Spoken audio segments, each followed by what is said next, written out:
Saludos. Entonces ya estamos claros. Cese a la usurpación, luego gobierno de transición y en tercer lugar elecciones libres. Así estamos iniciando y con ese recordatorio que debemos tenerlo siempre presente, esta historia, la historia de las últimas 24 horas y su análisis, o por lo menos de lo más importante a través de YouTube Bravo 24. 24 horas de la libertad y de la democracia. Les saluda Napoleón Bravo. Mi Twitter, Napoleón Bravo, todo pegadito en Napoleón Bravo. El Instagram es Napoleón Bravo Oficial y les invito a visitarnos en la página Gente en Ambiente / lo mejor de nuestra vida. Vamos entonces con la información. Interpol emite alerta roja para la captura de Jesús Santrich. La Corte Suprema de Justicia de Colombia, el 9 de julio de este año, solicitó orden de captura contra el jefe de las FARC. Por otro lado, un tribunal de justicia peruano va a evaluar este viernes un pedido de la Fiscalía del caso Lavallato Odebrecht para revocar el arresto domiciliario del expresidente Pedro Pablo Kuczynski y trasladarlo a prisión por supuestamente incumplir una prohibición de reunirse con políticos bajo investigación. Ese es otro titular. Vamos a Chile ahora. En Chile el principal titular es el anuncio que el Vaticano va a investigar por abuso sexual a obispo que es el presidente, que es tío del presidente Piñera. Por otro lado, el secretario general de la Organización de Estados Americanos, OEA, Luis Almagro, aseguró que en Venezuela no se puede aplicar una lógica política, a un juicio, a su juicio, porque el régimen en Venezuela aplica una lógica criminal. Es que no los puede tratar de políticos porque ellos no son políticos. 11 organizaciones de los derechos humanos piden a las Naciones Unidas la creación de una comisión de investigación sobre Venezuela. Y por otro lado, Putin ayuda a Maduro, es otro titular, y lo ayuda a sortear las sanciones de Estados Unidos. La petrolera Rosneft ya es el principal operador del crudo venezolano. Por otro lado, la agencia Reuters publica los acuerdos que revelan cómo Cuba le enseñó al régimen chavista a sofocar la residencia. Repito, la agencia Reuters y además la prensa internacional lo está publicando en las últimas horas, los documentos de cómo Cuba le enseñó al régimen chavista a sofocar la disidencia. Pero es que había José Colina. José Colina es militar, o era, no sé, aunque eso no se quita, eso es como el doctorado y ese tipo de cosas. Porque estábamos leyendo Colina, ya es un luchador desde el exilio. Estamos leyendo los acuerdos secretos que revelan cómo Cuba le enseñó al régimen chavista a sofocar la disidencia militar. Unos acuerdos que cayeron en manos de la agencia de noticias Reuters y que tengo entendido que también cayeron en manos tuyas y que tú tienes conocimiento de eso. Cuéntanos un poco de eso. Bueno, sí, Napoleón, básicamente la influencia del régimen castrista para el control absoluto de las Fuerzas Armadas data de ese año 2008, cuando ya se intensificó los acuerdos entre la Revolución Bolivariana dirigida por Hugo Chávez y también la Revolución Cubana dirigida pues por los hermanos Castro. En el pasado, más o menos como en el 2002, el 2003, los cubanos castristas intentaron cambiar la visión y la misión de la Fuerza Armada Nacional. Inventaron unas jornadas que ellos llamaron jornadas de culturización entre la Revolución Cubana y la Revolución Bolivariana. En esa época agarraron a más o menos 300 oficiales y los encerraron en un centro de adiestramiento, entre los cuales conté yo, tratando de hacer ver de que a Chávez estaba buscando la manera de construir una verdadera democracia en Venezuela como la que existía en Cuba. Cuando vieron la posición de los oficiales en esa época, los oficiales que les decíamos, pero en Cuba no existe ninguna democracia, en Cuba existe una dictadura, nosotros somos oficiales formados en democracia, se dieron cuenta que no iba a ser tan sencillo cambiar la visión y la visión de la Fuerza Armada, y durante ese tiempo, del 2002 al 2008, buscaron los mecanismos, primero, para tratar de sacar a los oficiales que ellos consideraban iban a ser incómodos y iban a mantener una postura de obstaculizar ese proceso de reideologizar a la Fuerza Armada venezolana. Entonces, ante eso, establecieron unos acuerdos en los cuales, primero, llegaron a la conclusión de que había que infiltrar elementos cubanos y crear dentro de Venezuela la intención y la información de que habían elementos cubanos espiando a todos los oficiales de la Fuerza Armada Nacional, de forma tal que fuera difícil o imposible establecer comunicación o establecer métodos para poder reunirse y eventualmente armar una conspiración para derrocar a Hugo Chávez. Entonces fue de conocimiento público dentro del estamento militar que cada general, que cada comandante de unidad importante tenía al lado un asesor cubano y tenía un equipo de inteligencia que estaba monitoreando las actividades de todos los oficiales, con lo cual se creó un gran temor. De igual forma, trataron de establecer un mecanismo de inteligencia lo suficientemente fuerte, que fue la Dirección de Contrainteligencia Militar, al mando en aquel momento de Hugo Carvajal, donde primero le metieron una millonada, una gran cantidad de recursos, de millones de dólares, para tener equipos de avanzada en cuanto a observación y escucha, sobre todo a nivel de llamadas telefónicas, mensajes de texto, Skype o cualquier red social. Esos equipos fueron importados en aquella oportunidad, gastaron mucho dinero para poder tener monitoreadas todas las llamadas, desde el comandante más importante hasta de unidades grandes más importantes, hasta comandantes pues de mediana estatura, como ejemplo comandante de compañía o comandante de pelotones. Pero cuando se dieron cuenta de que el recurso humano venezolano no era suficiente para poder mantener una estructura de seguimiento, comenzaron a utilizar a oficiales recién graduados,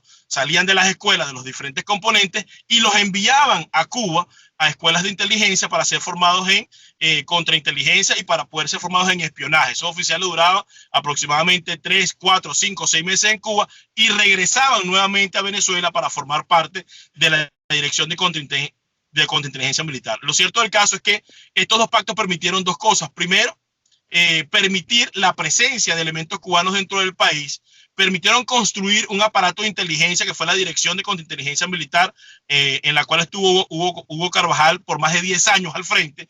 Y tercero, permitir que fueran formados oficiales venezolanos graduados en escuelas militares venezolanas, posteriormente en Cuba en materia de inteligencia y contrainteligencia. Uno de esos oficiales, por cierto, fue el general Ramón Balsa Aliota, que posteriormente fue subdirector de la Dirección de Contrainteligencia Militar y que en estos momentos se encuentra detenido en ella por ser uno de los oficiales que supuestamente participó en el 30 de abril. Entonces, estos acuerdos le permitieron a Hugo Chávez, ante un desmejoramiento de su imagen, ante la pérdida del apoyo popular, controlar el aparato militar en Venezuela, controlar la estructura armada para que no se le fuera a oponer y de esta manera debilitarla de tal forma de que nadie tuviera la capacidad de poder tener la confianza de hablar con un compañero o de armar una reunión para poder establecer una rebelión que pudiera derrocar esta tiranía. Y es por eso que vemos que las Fuerzas Armadas en este momento son un componente que mantienen a Maduro en el poder, no solo por la presencia de los más incapaces, sino por la incapacidad que tiene la propia Fuerza Armada de ponerse de acuerdo y de reunirse para deponer a Maduro y a todo ese régimen, a toda esa estructura de inteligencia que fue formada con la intención pues de mantener esta revolución en el poder. ¿Y cuál es la diferencia entre el entrenamiento que tenían en la Cuarta República en Panamá, los militares, con el ejército norteamericano, los Mariners, corrígeme si me equivoco, y esto que estaban haciendo Chávez y compañía con los cubanos? La diferencia es básica. En el pasado, cuando los oficiales eran formados en el Comando Sur, cuando quedaba en Panamá, eran formados precisamente para respetar los derechos humanos, para obtener información que fuera en contra del Estado, de grupos subversivos, de grupos irregulares, de grupos extranjeros que fueran a atentar contra la soberanía venezolana, que fueran a atentar contra la seguridad de los venezolanos, mientras que estos elementos que fueron formados en Cuba fueron formados para espiar a los propios militares. O sea, esto es un aparato de inteligencia que en vez de buscar información afuera, ¿verdad?, que pudiera ser procesada para fortalecer la presencia de la República o para fortalecer a la República como tal, estaba siendo diseñada para buscar información dentro de la propia Fuerza Armada Nacional, de manera tal de sacar a los oficiales que fueran incómodos al proceso, a los militares, y fortalecerse con los oficiales que fueran afectos al proceso. Realmente crearon un aparato de inteligencia para espiar, para supervisar y para controlar a los propios militares y no para buscar la información necesaria en el exterior que pudiera fortalecer la presencia de la República o el establecimiento de una república. Y esto es lo que básicamente demuestra que en Venezuela existe una tiranía. porque existe un organismo solamente para reprimir, supervisar, perseguir y vigilar a los militares e impedir que cumplan su rol como policía de la Constitución Nacional. Ahora, pero corrígeme si me equivoco, pero tengo entendido que eso no fue suficiente, porque si no, ¿en qué momento o en qué etapa de todo esto, y si es también de la parte del asesoramiento cubano, que debe ser porque eso es lo que sucede exactamente en Cuba, empiezan a poner en puestos claves para que robaran, ¿no? Para que manejaran bastante dinero y robaran en empresas a militares? Eso por un lado. ¿Y en qué etapa es cuando desarman a los militares? ¿No? Los desarman no solamente de balas y demás, sino les desarman, inclusive les obligan, le desarman la intimidad, la confidencialidad, porque no se pueden reunir en ningún sitio, quitándole, por ejemplo, las baterías a los teléfonos de ellos, ¿no? Porque si no, inmediatamente los llaman y les preguntan la razón y dónde estaban y con quién estaban. Bueno, hay que separar esto muy bien, Napoleón. Al principio, Hugo Chávez introdujo el flagelo de la corrupción en el estamento militar. De hecho, cuando él al principio de su periodo, 2002, 2003, coloca a los militares a dirigir los grandes planes, como el Plan Caciquiare 2000, que son planes de acciones cívico-militares, los pone a administrar recursos con la intención de corromperlos.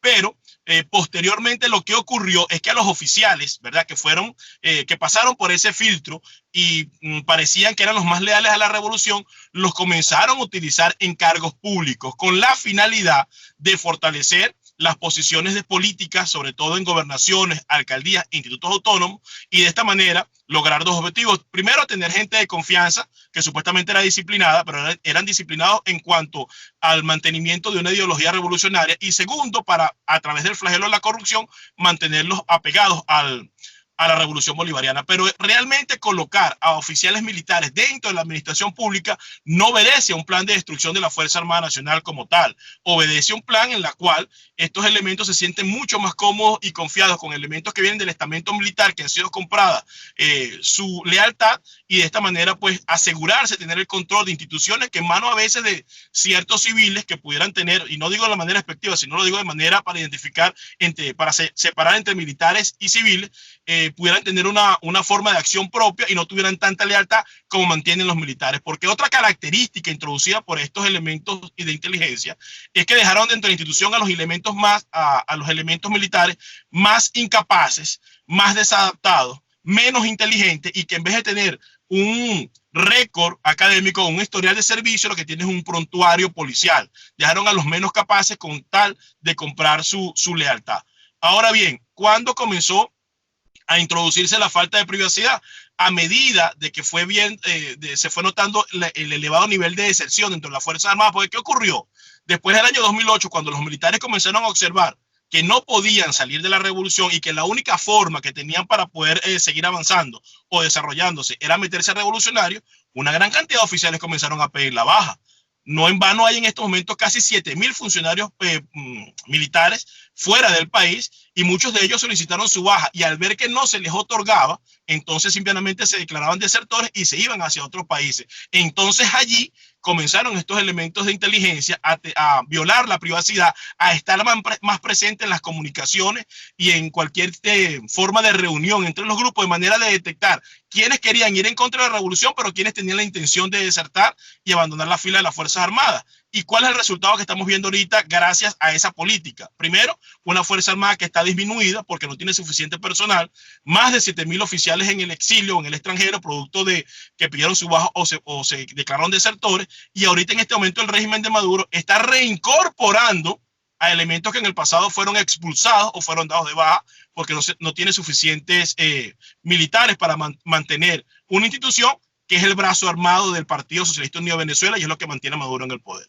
Pero están reincorporando a militares que estaban en contra del régimen y por eso los expulsaron. No solamente están reincorporando a los que dieron de baja por medidas disciplinarias, algunos con casos de corrupción, a otros casos de narcotráfico, otros porque se fueron de baja por propia solicitud, pero la mayoría tienen que ver con gente que fue expulsada por ellos mismos por estar incurso en delitos. Pero como no tienen suficientes militares, pues los están reincorporando de forma tal de poder mantener una estructura a la vista de ellos sólida, pero a la vista del ciudadano común y de la comunidad internacional muy debilitada.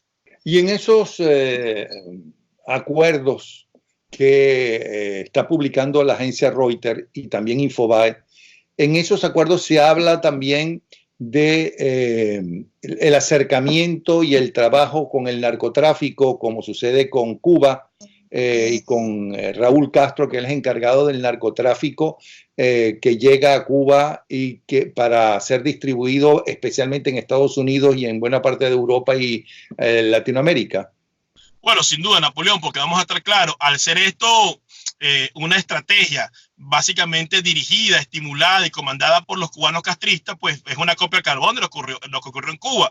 Para nadie es un secreto que el aparato de inteligencia militar en Venezuela, dirigido por Hugo Carvajal, se convirtió posteriormente pues, en una gran maquinaria o en una gran estructura delictiva, sobre todo el narcotráfico. Hugo Carvajal, siendo director de contrainteligencia militar, utilizaba su poder para colocar o para embarcar cocaína y droga en naves y aeronaves militares para transitar de un sitio a otro en Venezuela y posteriormente ser enviada hacia los Estados Unidos o Centroamérica. No es para nadie un secreto que gran parte de los miembros del Cartel de los Soles son miembros o son generales del alto mando militar y son generales que tuvieron que ver con la dirección de inteligencia militar en Venezuela. O sea que esta estructura buscó la manera o utilizó su poder no solo para limpiar a la Fuerza Armada de acuerdo a la visión de ellos, de los oficiales que le eran incómodos, sino también para hacerse una estructura de poder, no solo en lo ideológico, sino también en lo delictivo y en cuanto al poder adquisitivo, porque estos elementos utilizaban su influencia dentro del país para hacer tráfico de droga y una buena cantidad de oficiales que pasaron por la Dirección de Contingencia Militar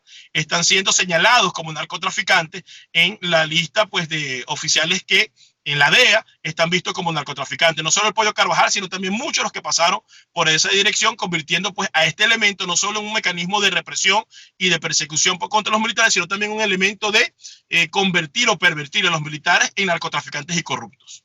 Ahora, en estos documentos aparece la formación de la DIGESIN para no solamente espiar, sino también para sacar la información torturando a los militares. Esos torturadores fueron formados en Cuba o, tal y como también fue denunciado en los años 60, que había cubanos torturando a los enemigos, a los comunistas, pues. Que estaban alzados en armas y que llevaron a los jóvenes, a buena parte de los jóvenes, a la guerrilla para tumbar el gobierno de Betancur y sobre todo de Leoni, y que estuvieron a punto de tumbarlo, por cierto. Aun cuando lo quieran negar, hay que reconocer que en Venezuela los cubanos han torturado a militares venezolanos. Hay que reconocer que los militares cubanos han dirigido y han supervisado estas torturas realizadas en algunos casos por funcionarios venezolanos formados en Cuba o no, pero también realizadas por estos elementos cubanos dentro del país.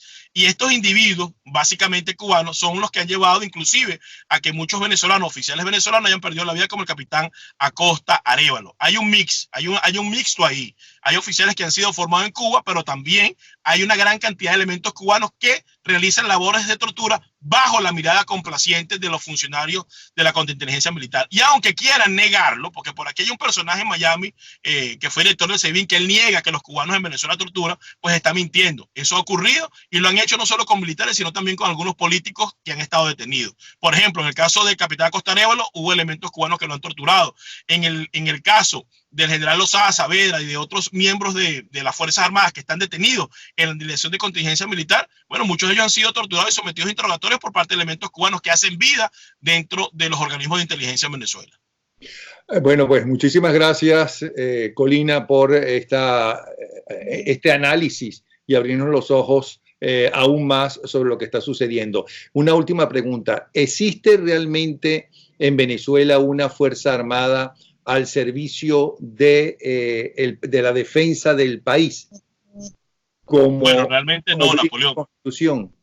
No, la Fuerza Armada no está al servicio de la defensa del país. La Fuerza Armada está al servicio de la defensa de la revolución y dejaron de ser militares para convertirse en mercenarios políticos. Y es por eso que requerimos ayuda extranjera para poder derrotar a estos elementos que violaron su juramento de ser de policía de la Constitución Nacional para convertirse en un soporte del narcotráfico y del terrorismo internacional.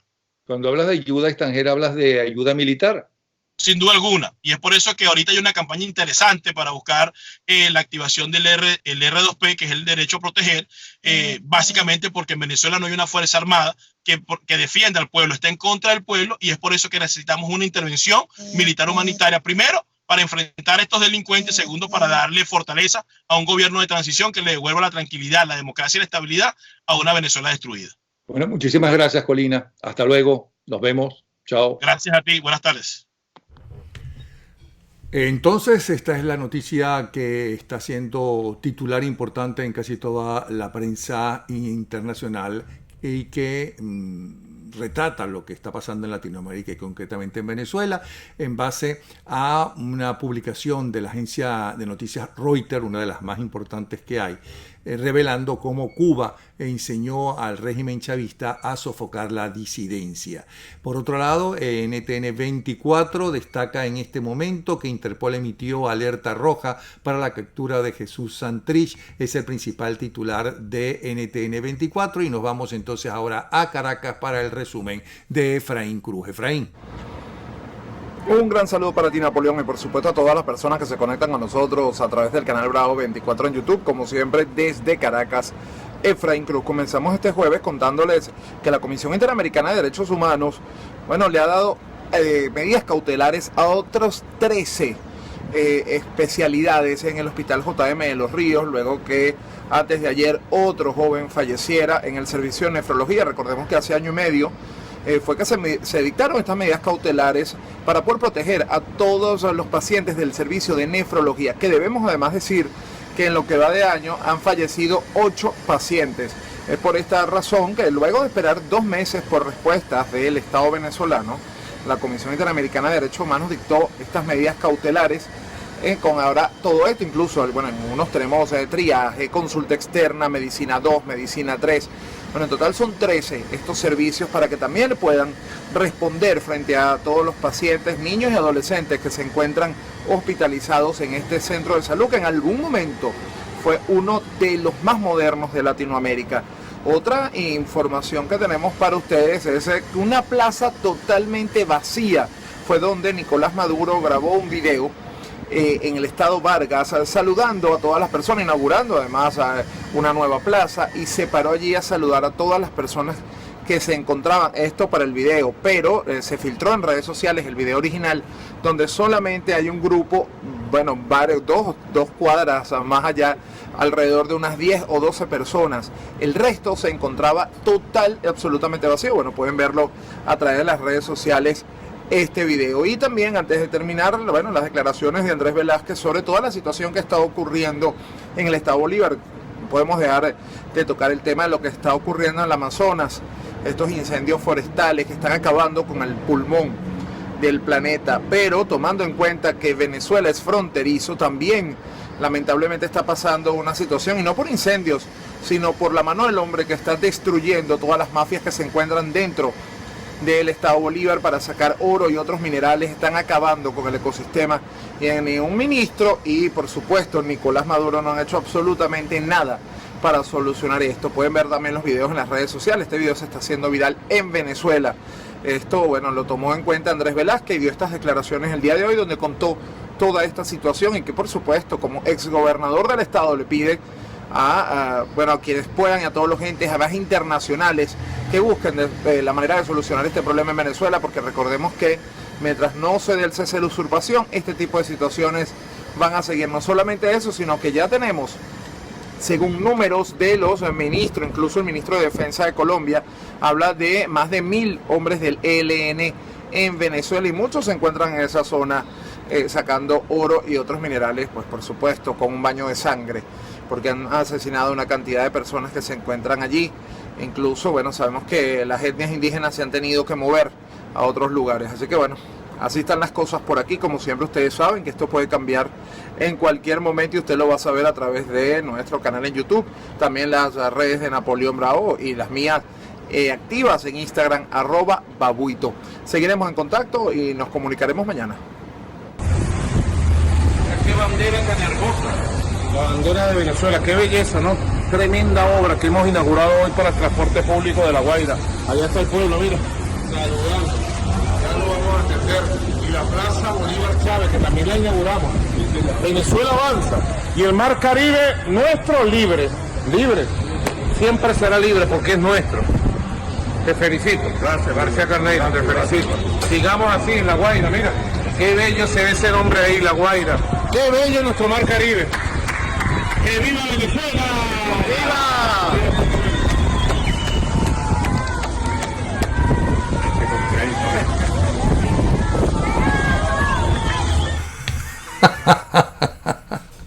No. Ese tipo es un enfermo. Es algo increíble. Pero ¿saben qué hace, no? Porque después, cuando van a transmitir eso, entonces le agregan de alguna manifestación, inclusive de manifestaciones de la oposición, porque una vez se lo sacaron y le mostraron como una multitud. Ya ven que no tienen capacidad ni siquiera para llenar esa plaza en La Guaira, o medio llenar esa plaza. Pero véanlo de nuevo para que vean qué cínicos son y cómo se burlan de la gente. Qué bandera tan hermosa. La bandera de Venezuela, qué belleza, ¿no? Tremenda obra que hemos inaugurado hoy para el transporte público de La Guaira. Allá está el pueblo, mira, saludando. Ya lo vamos a atender. Y la Plaza Bolívar Chávez, que también la inauguramos. Venezuela avanza. Y el Mar Caribe nuestro libre, libre. Siempre será libre porque es nuestro. Te felicito. Gracias, García Carneiro, te felicito. Sigamos así en La Guaira, mira. Qué bello se ve ese hombre ahí, La Guaira. Qué bello nuestro Mar Caribe. ¡Que viva Venezuela! ¡Viva!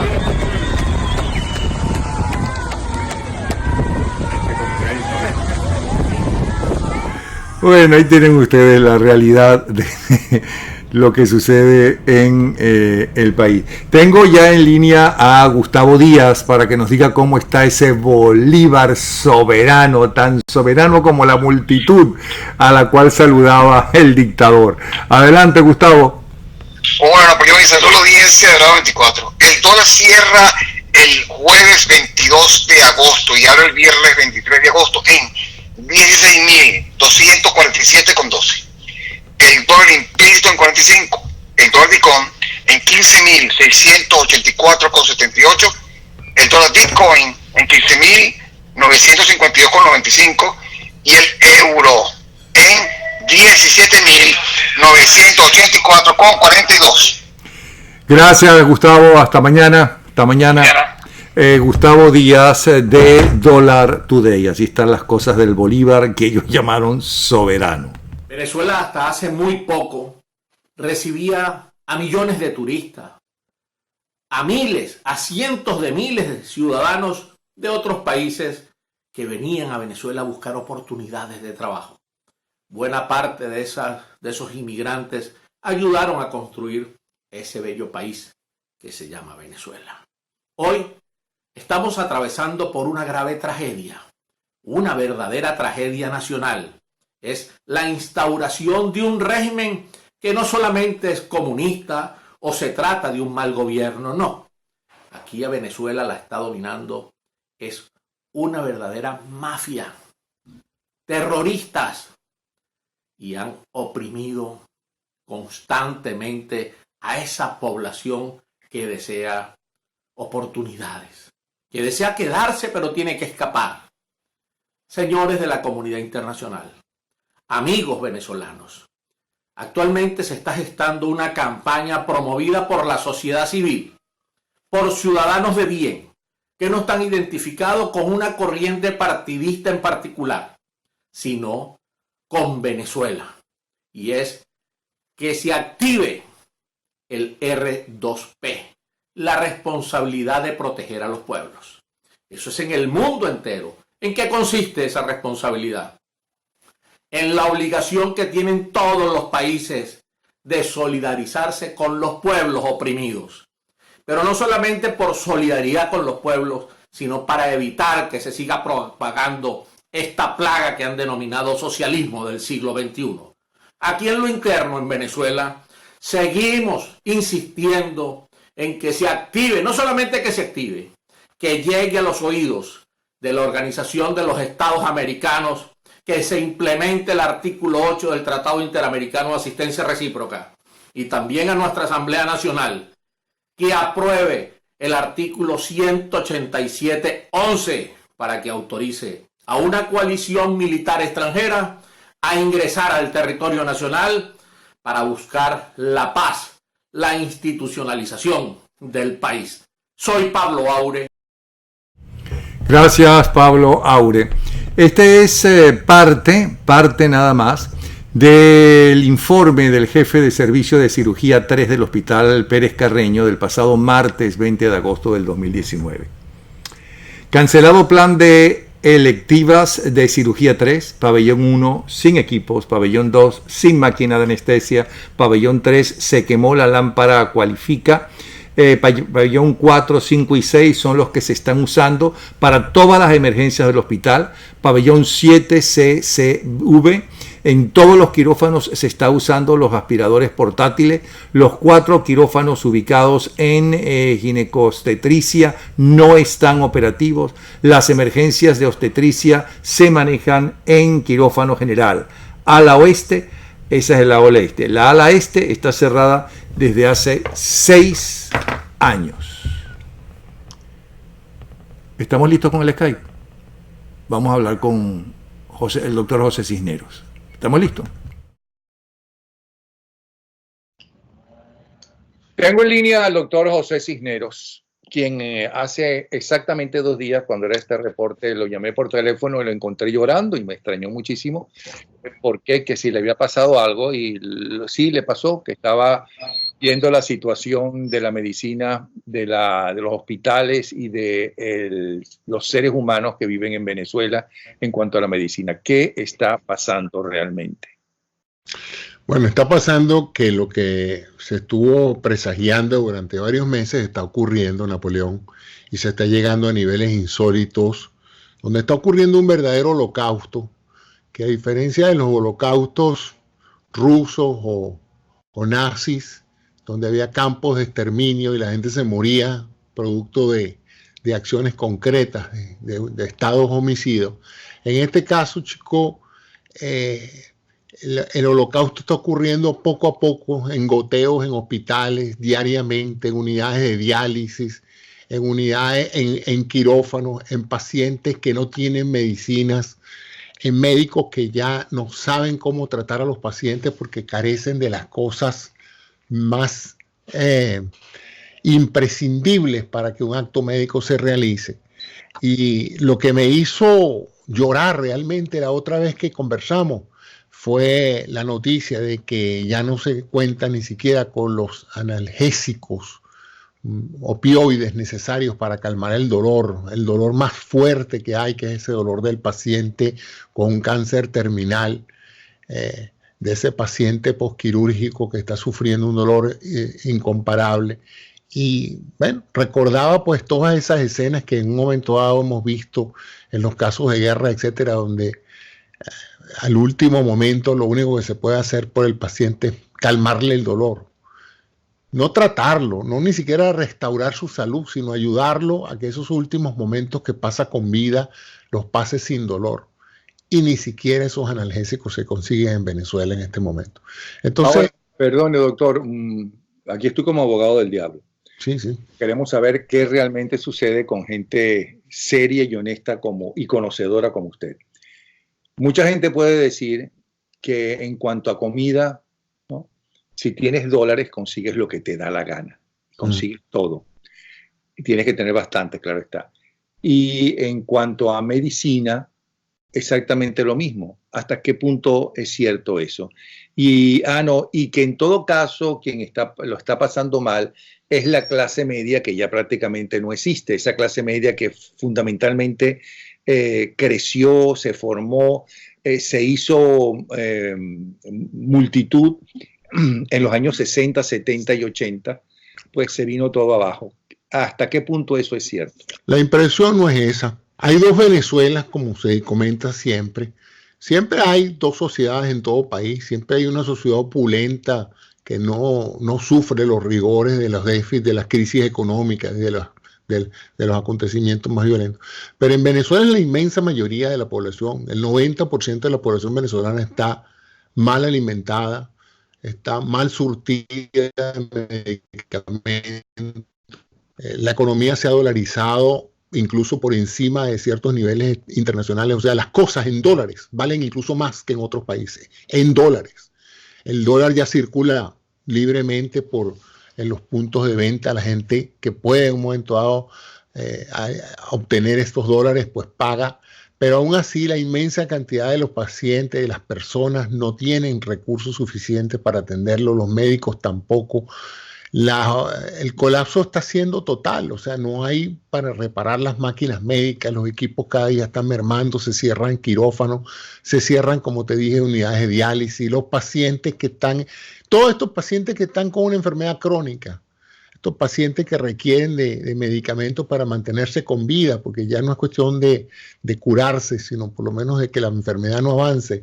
Estos pacientes están condenados a morir, y no condenados a morir dentro de 10 años o 15 años, no, condenados a morir en los próximos semanas o meses, porque muchos no están cumpliendo los tratamientos porque no hay los recursos para dárselos. Y la gente no está ganando lo suficiente como para poder tener acceso a comprarlos. Todo eso que usted está diciendo lo tiene por información directa de sus compañeros. De mis colegas que me llaman y me dicen, José, ya no se puede trabajar, ya no hay nada. Yo trabajo en una unidad de diálisis, las máquinas se están cerrando porque no hay los recursos para darles mantenimiento. Y los pacientes que no se dializan, por lo menos este médico que me comentó esto, los pacientes que no se dializan están muertos en poco tiempo. Pero si eso es así, ¿por qué, según la última encuesta de Data Analysis, hay un 20% de personas que dicen que Maduro lo está haciendo bien? Bueno, ellos tienen su clientela política y también tienen una serie de rehenes. Bueno, yo no estoy muy seguro de que el 20% de la población, será el 20% de la población que no se ha enfermado todavía. Acuérdate que la población venezolana no todo el mundo está enfermo, pero el que está enfermo está ahorita padeciendo la grave situación de salud que hay en el país. Ahora, el que no está enfermo...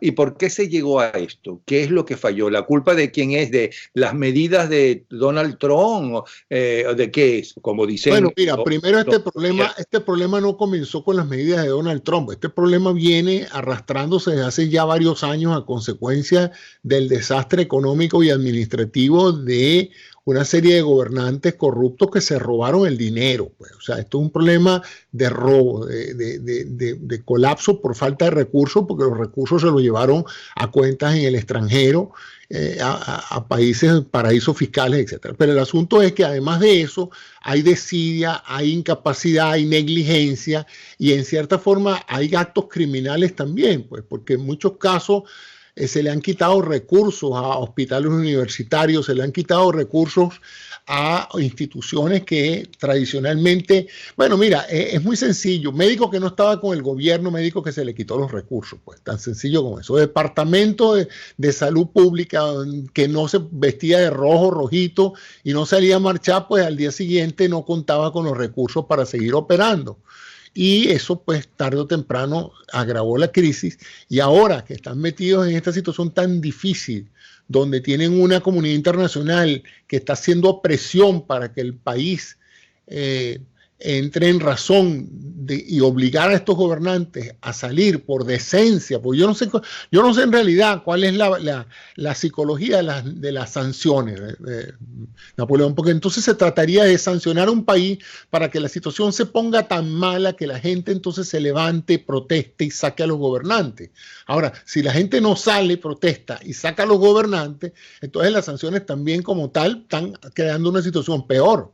Porque entonces, como decían antes, ni se lava ni se presta la batea, ni salen los gobernantes corruptos, ni la gente tampoco entonces ve las cosas mejorar, porque obviamente pues no hay la posibilidad de traer y movilizar recursos que estaban a nivel internacional. Ahora, vamos a suponer que esta gente cae, ¿sí? Y la que lo sustituye es mejor que esta gente. Va a ser difícil que sea peor, pero bueno, todo es posible en la dimensión desconocida. Vamos a suponer que realmente quiere solucionar el problema sanitario, el problema de la medicina en general. ¿Qué es lo que hay que hacer y cuánto se tarda en que Venezuela vuelva a ser como en los años, vamos a decir que en los años 60, pues? Bueno, la mayoría de la gente que ha hablado de esto dice que el retraso en materia de salud pública, ingeniería sanitaria y de atención médica ha sido de más de 3 décadas, ¿no? O sea que ahorita los indicadores de salud de 30 años, sí, claro. Bueno, ha vuelto el paludismo, ha vuelto la difteria, ha vuelto el sarampión. En Venezuela no se realizan muchas operaciones básicas. Bueno, no te estoy diciendo pues que no hay una morfina para darle a un paciente terminal que un dolor en caso de un cáncer. Entonces, eso hace 30 años no hacía falta. Habían esos recursos.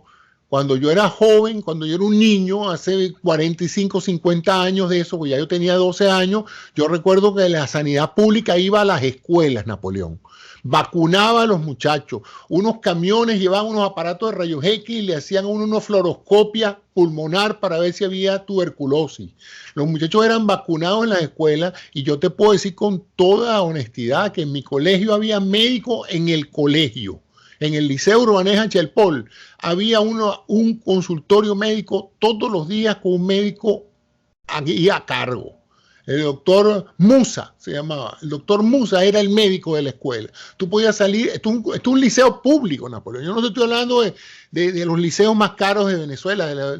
Es un liceo público donde tú podías salir a las 10 de la mañana con un dolor de cabeza y subir 2 pisos y ir a casa del doctor Musa para que él te examinara y te viera en el liceo. Así era la calidad de la atención médica pública en Venezuela. Pero el puesto de socorro de Salas, tú podías cortar que un niño tenía un traumatismo y eso era gratuito. La gente iba a ese puesto de socorro y de inmediato era visto, suturado, le ponían un yeso, lo que hubiese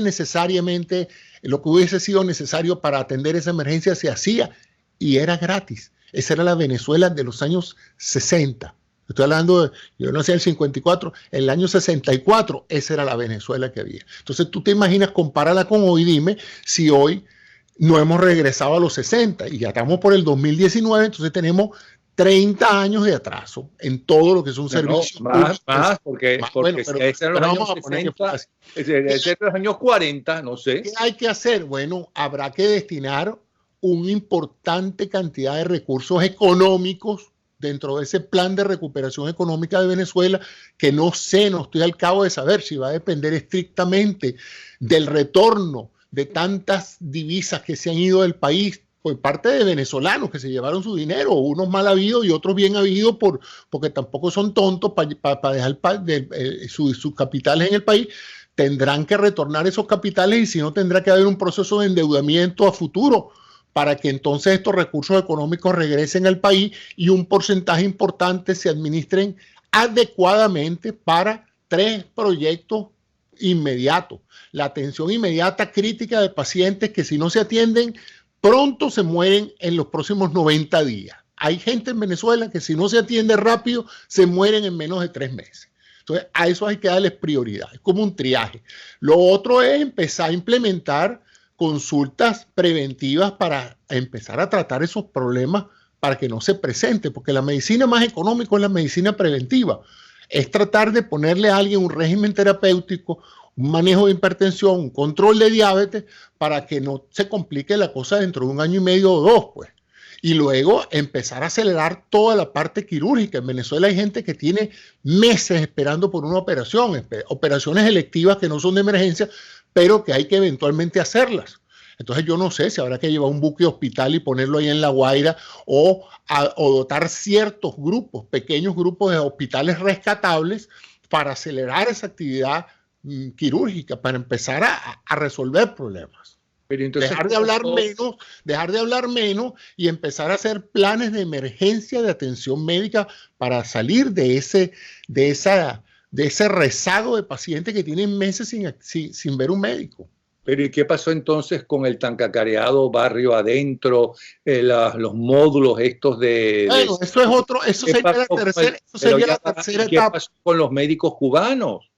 Bueno, los médicos cubanos, tú sabes lo que pasó, pues los médicos cubanos originalmente fueron llevados a esos módulos de barrio adentro y también fueron víctimas de un inmenso engaño, tanto del gobierno cubano, que lo que hacía era esclavizarlos y ponerlos a trabajar en un país extranjero y pagarles en dólares para que ellos se quedaran con los dólares y ellos podían sobrevivir allá dentro del AMPA venezolana, porque estos pobres médicos cubanos estaban trabajando en condiciones de peligro, porque obviamente trabajaban en barrios donde tú sabes que la peligrosidad no es precisamente baja, ¿no? Entonces, esta gente habrá que reactivar toda esta campaña de atención en las zonas marginales, llámese Barrio Adentro, habrá que ponerle otro nombre para que la gente no lo asocie con este desastre de plan, pero obviamente habrá que crear una serie de módulos periféricos en todas esas áreas marginales para empezar a hacer lo que se llama el triaje, es decir, pacientes que sean vistos allí y usted ahí hay alguien competente va a tener que decidir si ese paciente va para el hospital central a operarse,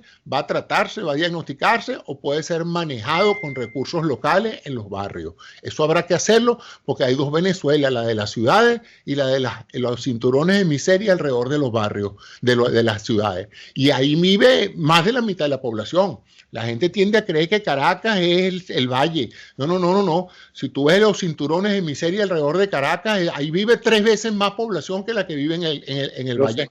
Sobrevolé muchas veces las ciudades de Venezuela, porque no solamente... Entonces, ahí va a haber que poner asistencia periférica, marginal, no solamente los grandes hospitales. Pero no existe ya no existe Barrio Adentro, ya no están los pero es que eso primero Barrio Adentro era un concepto, primero no era más que reetiquetar lo que ya había antes, que eran medicaturas rurales. Eso se llamaba medicaturas rurales. Todas aquellas centros de salud periféricos de atención primaria, eso no es una cosa que inventaron los chavistas, eso ya existía antes. Todos los estudiantes de medicina, al graduarnos, teníamos que pasar un año en rural. Un año en rural no era nada más ir para San Antonio de Atabapo y ver allá la población marginal del interior del país. También muchos de esas pasantías rural se hacían en los barrios y en áreas donde había baja cobertura médica. Ahí el médico recién graduado, un año trabajaba aprendiendo medicina con un médico ya situado allí, dependiendo, había medicaturas MR1 que era de un médico, 2 y 3. Y ahí los médicos hacían consulta preventiva, hacían consulta prenatal. En Venezuela se acabó la consulta prenatal. En Venezuela las mujeres llegan al hospital, ven un médico por primera vez cuando están pariendo, si es que hay recursos en la maternidad para atenderla. Mujeres que han debido haberse visto durante los 9 meses previos por alguien que por lo menos evaluara los criterios de normalidad del embarazo. Bueno, esas mujeres están llegando por primera vez a ver un médico el día que están pariendo. Tú te podrás imaginar cómo está en Venezuela, en un país de gente desnutrida, los indicadores de mortalidad neonatal. Eso está altísimo. Y por eso que no los publican, porque la cantidad de niños que se deben morir al nacer o de mujeres que se complican con infecciones después del nacer debe ser enorme en un país donde no se consiguen antibióticos. Pero entonces aquel conteo que hacía un hombre, creo de apellido Méndez.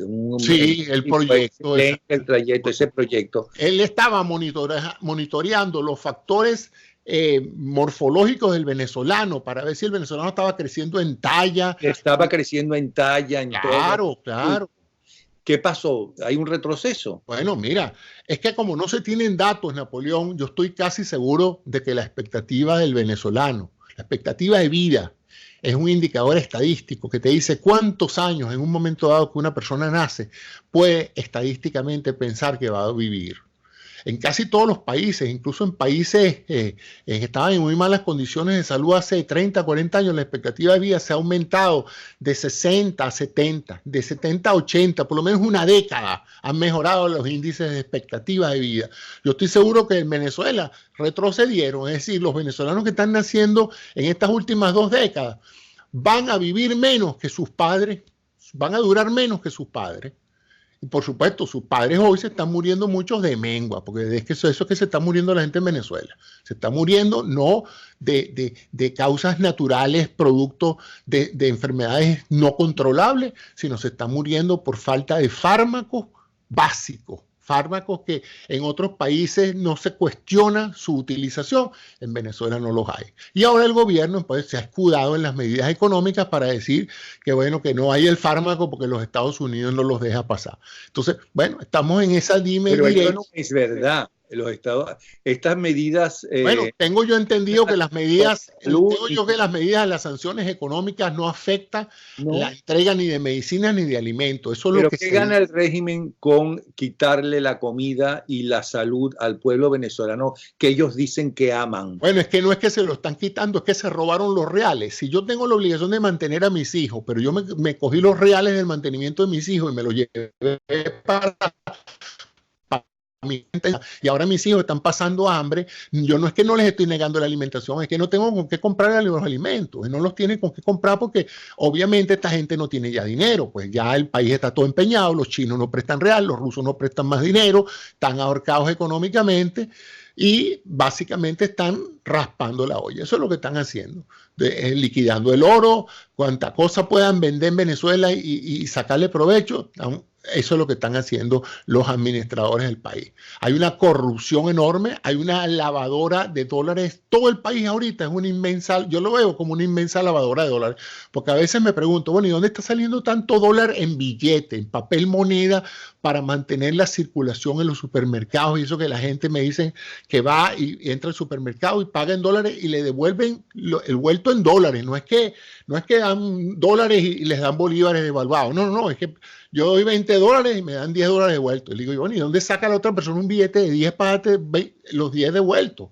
Bueno, ese es el gran misterio, porque o Donald Trump les está mandando container de dólares allá para que el dólar circule, o esos dólares tienen que estar viniendo de algún lado. Y la única forma que se puede justificar la presencia de dólares en efectivo moviéndose en el comercio venezolano tiene que ser que esos son dólares del narcotráfico, porque ¿de dónde más? Que otro país está pagándole a Venezuela, no en dólares, en billetes de dólares. O sea, el papel moneda circula en Venezuela. No es que te digo, mira, estos cauchos valen $200 y págamelos en bolívares. No, es que tienes que bajarte de la mula con $200 en billetes de $100. ¿De dónde sale esos billetes de $100? Esa es mi gran pregunta. Yo no sé de dónde sale.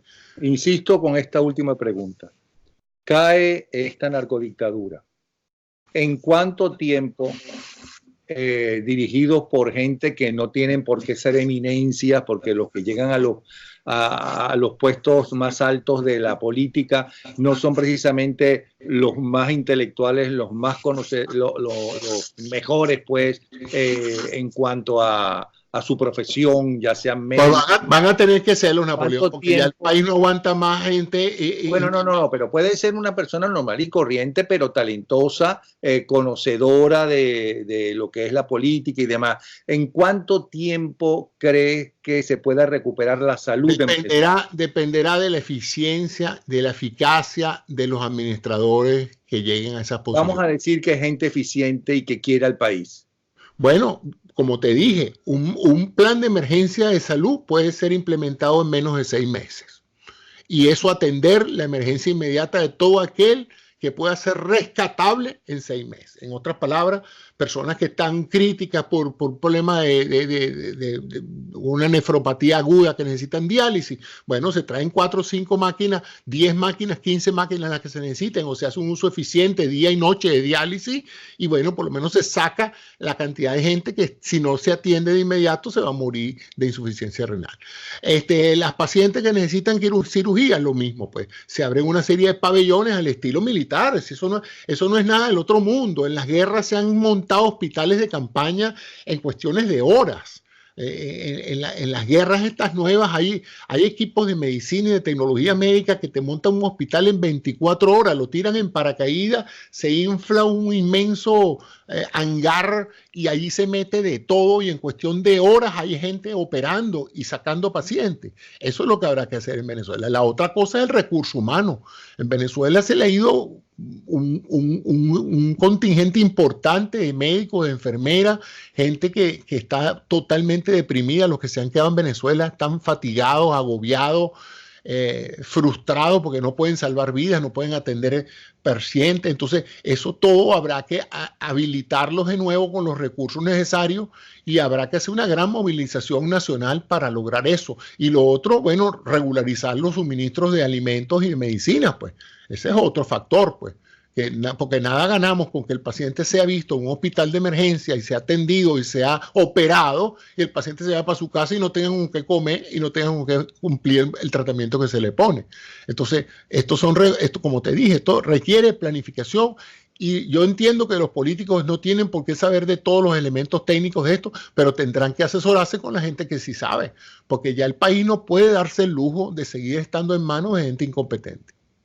Bueno, doctor Cisneros, ahora entiendo por qué lo conseguí llorando, porque hay que ser muy... Bueno, chicos, porque es frustrante estar fuera, es muy frustrante estar fuera y ver cómo esta gente entiende el daño que le están haciendo a la población, siguen enterrados en esa retórica política, siguen creyendo que ellos son imprescindibles, siguen defendiendo una revolución que no revolucionó nada, sino que lo hizo fue empeorar el país, y entonces no dejan que la gente nueva, que no deja que se solucionen los problemas de la gente común. Gracias, doctor José Cisneros. Seguimos conversando. Gracias a ti, Napoleón. Un abrazo. Chao. Vamos ahora a ver qué nos dice la Wicca, Virginia Escobar. Hola, Napoleón. Para el viernes 23 de agosto las energías recaen sobre ganar disputas y litigios, que consiste en colocar la norma, la ley o la constitución de tu parte. Pero esta energía se debe utilizar para el bien o de lo contrario se revierte en tu contra. Hoy vivirás procesos que buscan imponer un orden. No intentes resistir, porque en ese caso es mejor lo que pasa. El signo mejor aspectado es Piscis. El éxito llegará aunque no lo estés buscando. Solo cuídate de tus emociones, porque todo se desarrolla y progresa. Cáncer, te tocará hacer una elección complicada, porque necesitas generar cambios rápidos. Leo, tendrás que avanzar, porque las cosas no han terminado. Busca la justicia y lo equitativo. Libra, tienes ganas de superarte, pero no te puedes dejar llevar por los impulsos. Piensa y elabora un plan. Escorpio, te cuesta seguir adelante, pero deberás hacerlo, porque de repente todo lo que toques se convertirá en oro. Acuario, termina la época de grandes obstáculos, aunque sigues con la creatividad bloqueada y problemas financieros. Capricornio, avanzas con determinación para cerrar una etapa o ciclo. Sientes que la vida te debe algo bueno. Sagitario, tienes esperanzas de que la mala época termine pronto. Tienes temor de que algo te falte. Virgo, algo comienza a mejorar, pero te sientes muy solito en esta lucha. Géminis, tienes la fuerza que se necesita para generar un cambio y para luchar hasta donde sea necesario. Tauro, ya sabes que nadie va a ganar la batalla familiar, así que te liberarás cuando las cosas escondidas salgan a la luz. Aries, andas con las emociones a flor de piel, y eso en estos momentos es una carga muy pesada, porque aunque las cosas se den, irán muy lento. Palabra de bruja. Me pueden encontrar en Twitter como @Virginia Escobar o en Instagram como @Wicca Reencarnada. Mañana regresamos con las energías y los signos. Hasta mañana, estimada audiencia. Hasta mañana, Napoleón. Hasta mañana, Virginia Escobar, hasta mañana. Y hasta mañana ustedes también, en que estaremos ofreciéndoles a ustedes la historia de las últimas 24 horas y su análisis para ir más allá del titular, más allá de la noticia.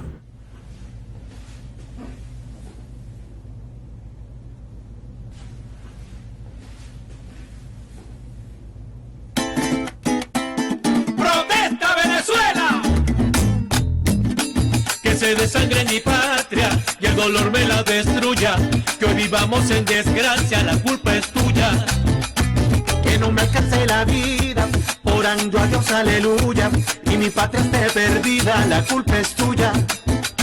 Que migre el venezolano y su ánimo disminuya, por un régimen cubano, la culpa es tuya.